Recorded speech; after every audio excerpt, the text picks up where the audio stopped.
وہ یہ ہے فَظَفَرْ بِذَاتِ الدِّينِ، بس کامیاب ہو جا۔ چوتھی جو وجہ ہے وہ دین اور اخلاق کی وجہ سے، تیرے ہاتھ خاک آلود ہوں، تو اگر اس کو اپنی پریفرنس بنائے گا تو تیری زندگی کی کامیابی کی ضمانت حدیث دیتی ہے۔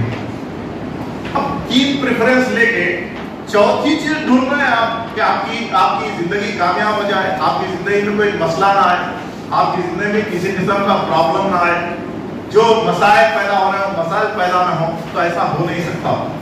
آپ کو اپنا پریفرنس چینج کرنا پڑے گا۔ خوبصورتی یہ اللہ تعالیٰ کی دین ہے، آپ اس کے بنانے والے نہیں ہیں۔ آپ اگر کسی کو خوبصورتی کی، بدصورتی یا قبول صورتی کی بنا پہ ریجیکٹ کر رہے ہیں تو کس پہ سوال اٹھا رہے ہیں آپ؟ اللہ پہ۔ اللہ تعالیٰ نے جو صورت بنے وہ ایسی ہے کہ اسے ریجیکٹ کر دیا جائے۔ کل اگر قیامت کے دن اللہ تعالیٰ آپ سے پوچھے، ابھی تقریب میں بات آئی، آپ جواب دے ہیں اللہ کو، اپنے ایک ایک عمل کے لیے جواب دے ہیں۔ آپ اگر کل اللہ تعالیٰ آپ سے سوال کر لے، ایک حدیث ہر ایک معاملے کے لیے قرآن اور حدیث نے زندگی کے ایک ایک کام کے لیے، ایک ایک چیز کے لیے ہمیں رہنمائی کی ہے۔ ایسے لوگ، ایسی لڑکیاں جو محض اپنے ہر چیز رکھنے کے باوجود بھی، تعلیم، تربیت، اخلاق ہونے کے باوجود بھی محض اپنے چہرے کی وجہ سے وہ ریجیکٹ کر دی جاتی ہیں۔ حضور نے ارشاد فرمایا کہ اگر کسی آدمی کے ساتھ ناانصافی ہو، حق تلفی ہو اور وہ صبر کرے تو اللہ تعالیٰ اس کی عزت میں اور اضافہ کرے گا۔ یہ ساری چیزیں ہم نے، یا تو ہم کو معلوم نہیں، یا پھر ہم پڑھنا نہیں چاہتے، یا پڑھتے بھی ہیں تو ہمارے پاس اس کی کوئی اہمیت نہیں ہے۔ ہمارا اپنی انا، ہماری اپنی جہالت، اور اس بات سے ڈر کے خاندان والے کیا کہیں گے، فلاں کیا کہے گا، بچہ کیا کہے گا، بچی کیا کہے گی، بیوی کیا کہے گی، اسی میں آدمی اگر ڈر کے ایسے فیصلے لینا شروع کرے گا تو پھر نتائج وہی ہوں گے جو آج نتائج آ رہے ہیں۔ اگر نتائج آئے ہیں تو اپنے آپ کو کوسو، دوسروں کو کوسنے کی کوئی ضرورت نہیں ہے۔ دوسری بات، نکاح آدھا دین بھی ہے۔ نکاح اگر کوئی واقعتاً صرف اپنی نیکی اور پاکیزگی کے لیے نکاح کرتے یہ نیت رکھتا ہے تو اللہ تعالیٰ اس کے لیے اور زیادہ، اس کی بہتری کے لیے، روزی کے لیے اور اس کے سٹینڈرڈ کو ریز کرنے کی اللہ تعالیٰ ذمہ داری دیتا ہے۔ تیسرا یہ ایک معاہدہ ہے، ایجاب و قبول۔ آپ جب کہتے ہیں میں نے قبول کر لیا تو اس کے ذریعے سے، اس ایک جملے کے ذریعے سے آپ اس لڑکی کی ساری ذمہ داری اٹھانے کا آپ اس کے جو جواب دہ ہیں، اللہ کے سامنے، اللہ کے دین کے سامنے، گواہوں کے سامنے، پورے خاندانوں کے سامنے۔ اب آپ پیچھے بھاگیں گے، آپ ان ذمہ داریوں کو ادا کرنے کے بجائے آپ لڑائی جھگڑوں میں اور مختلف قسم کی چیزوں میں، برائیاں نکالنے میں، کمزوریوں کا ڈھنڈورا پیٹنے میں اگر وہ کریں گے تو اس کا مطلب یہ ہوگا کہ آپ اس معاہدے سے بھاگ رہے ہیں یا اس معاہدے کو آپ کمزور کر رہے ہیں۔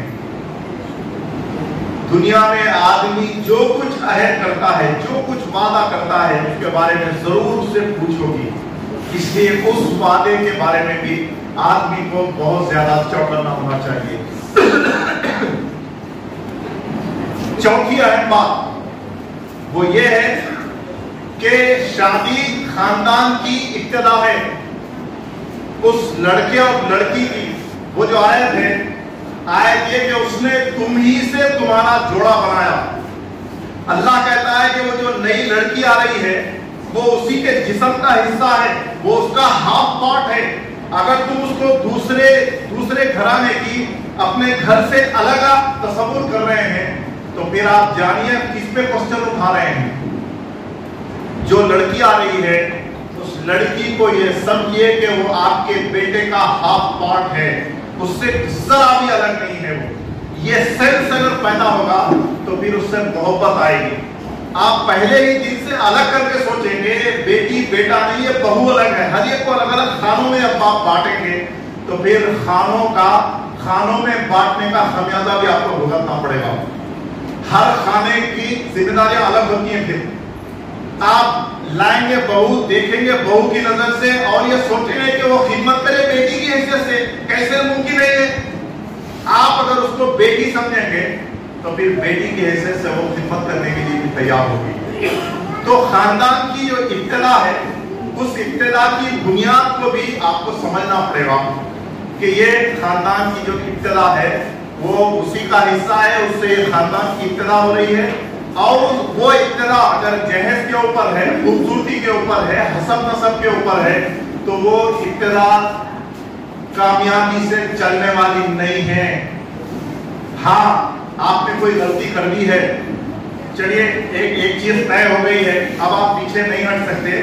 کم از کم لانے کے بعد اب آپ کی ذمہ داری ہے کہ آپ مل بیٹھیں اور اس کو وہ چیز سکھائیں اور سکھاتے ہوئے اپنے ماحول کو صحیح کرنے کی کوشش کریں. That is called guidance. جو گھر کے بڑے ہوتے ہیں ان کی ذمہ داری ہوتی ہے کہ وہ رہنمائی کریں. جس طرح اپنے بچوں کی رہنمائی کی جاتی ہے اسی طرح گھر کے ہر فرد کی رہنمائی کریں. دنیا میں ہر آدمی ایک ہی صلاحیت کا نہیں ہوتا، دنیا میں ہر آدمی ایک ہی منٹل لیول کا نہیں ہوتا، دنیا میں ہر آدمی ایک ہی علم کے لیول کا نہیں ہوتا. ہر ایک کے علم کا لیول الگ ہے، سمجھ کا لیول الگ ہے، کام کرنے کی کیپیسٹی الگ ہے اور اس کا جو پوزیشن ہے وہ بالکل الگ ہے. ان کو اسی لحاظ سے اوپر اٹھانا یہ بڑے کی ذمہ داری ہے. فرض کر لیجئے ایک لڑکی سے غلطی ہو گئی، ایک لڑکے سے غلطی ہو گئی. اب اس کے بعد دو راستے ہیں، یا تو آپ غصہ کریں یا آپ اس کو کوسیں یا آپ اس کو خوب ذلیل کریں، اس کی کمزوری کا خوب احساس دلائیں، یا آپ یہ سوچیں کہ یہ لڑکی یا یہ فرد وہ میرے بارے میں غلط نہیں سوچ سکتا. کیوں؟ اس لیے کہ ہر انسان دوسرے کے ساتھ غلط رویہ، غلط بیہیویئر وہ رکھ نہیں سکتا. اگر میں آپ سے پوچھوں کہ کیا آپ کسی دوسرے کو تکلیف دینا چاہتے ہیں؟ اگر دینا چاہتے ہیں تو پھر آپ کا مینٹل علاج ہونا چاہیے، آپ کا کیس اسپیشل ہے، آپ عام آدمیوں میں نہیں ہیں. 99% تو یہی کہیں گے کہ ہم دوسرے کو کیوں تکلیف دینا چاہیں گے. آپ یہ سمجھیے کہ جب آپ دوسرے کو تکلیف نہیں دینا چاہتے تو وہ بھی انسان ہے، وہ آپ کو کیوں تکلیف دینا چاہے گا؟ تکلیف اس وجہ سے آ رہی ہے کہ اس کی کیپیسٹی کم ہے. تکلیف اس وجہ سے آ رہی ہے کہ آپ زیادہ سمجھانا چاہتے ہو، کم سمجھ ہے. تکلیف اس وجہ سے آ رہی ہے کہ آپ اس سے زیادہ ایکسپیکٹ کر رہے ہیں، اس کی کیپیسٹی کم ہے. اب ایسے وقت اس کو ہاتھ پکڑ کے جب آپ اٹھائیں گے تو آپ کے ممنون رہیں گے اور وہ آپ کے شکر گزار رہیں گے. یہ گائیڈنس کی ذمہ داری قوام کی ہے. گھر کا جو بڑا ہوتا ہے اس کی یہ ذمہ داری ہے کہ گھر کے ہر فرد کو اسی طرح وہ گائیڈنس فراہم کرے. دوسری چیز ہے، یہاں سے حقوق العباد شروع ہوتے ہیں. اب تک حقوق العباد کا جو دائرہ تھا وہ ماں باپ، بھائی بہن، پڑوسی، اس طرح تھا. اب یہاں سے اپنی فیملی کے حقوق العباد شروع ہوتے آتی ہیں، بیوی کے حقوق شروع ہو جاتے ہیں. اب یہاں سائیکالوجیکل جو پرابلم آتا ہے جس کی طرف ابھی تحفظ، پروٹیکشن دینا. فرض کر لیجئے شادی ہوئی، لڑکے کی شادی ہوئی، ایک بہو گھر آئی. اب وہ شوہر، وہ بیوی، ساس اور سسر جنہوں نے اپنے بچے کی شادی کی ہے، اگر بالفرض عام طور پہ مرد اس انداز سے تو نہیں سوچتے لیکن خواتین زیادہ تر اسی انداز سے سوچتی ہیں، اگر ماں یہ سوچے کہ بیٹا اب وہ توجہ مجھے نہیں دے رہا ہے اور اس کے بجائے بیوی کے اطراف وہ اس کی زیادہ توجہ ہے، تو ماں انسیکیور ہو جاتی ہے۔ اب ایسے وقت جو گھر کا بڑا ہوتا ہے، جو شوہر ہوتا ہے، اس کی ذمہ داری یہ ہے کہ وہ اپنی بیوی کو زیادہ ٹائم دے، وہ اپنی بیوی کو زیادہ سمجھائے، اپنی بیوی کو زیادہ تحفظ دے، تاکہ ان دونوں کے درمیان کوئی پرابلم نہ آ سکے۔ اگر وہاں بہن، بیٹا، بھائی کوئی اور شے دیتے ہیں اس کو، تو پورا معاملہ گڑبڑا جاتا ہے۔ یہاں پر آپ کو حقوق العباد کے معاملے میں کھلے دل کے ساتھ ہر چیز کو ایکسپٹ کرنا ضروری ہے، ورنہ شادی مت کیجیے آپ اپنے بچے کی۔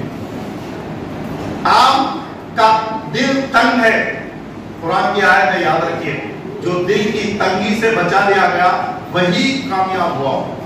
کیا ہے دل کی تنگی؟ یہ ساری چیزیں دل کی تنگی ہے۔ اس نے میری عزت نہیں کی، اس نے فلاں جملہ کہہ دیا، وہ مجھے جو ہے پلٹ کے نہیں پوچھا، فلاں کیا، چھوٹی چھوٹی باتوں پہ اپنے دل کو تنگ کر دینا اور اس پہ بڑی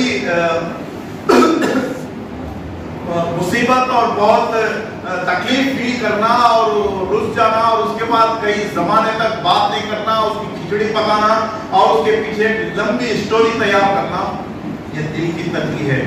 دل کی یہ تنگی کبھی بھی رشتہ داریوں میں اور رشتوں میں کبھی کامیاب نہیں ہوتی۔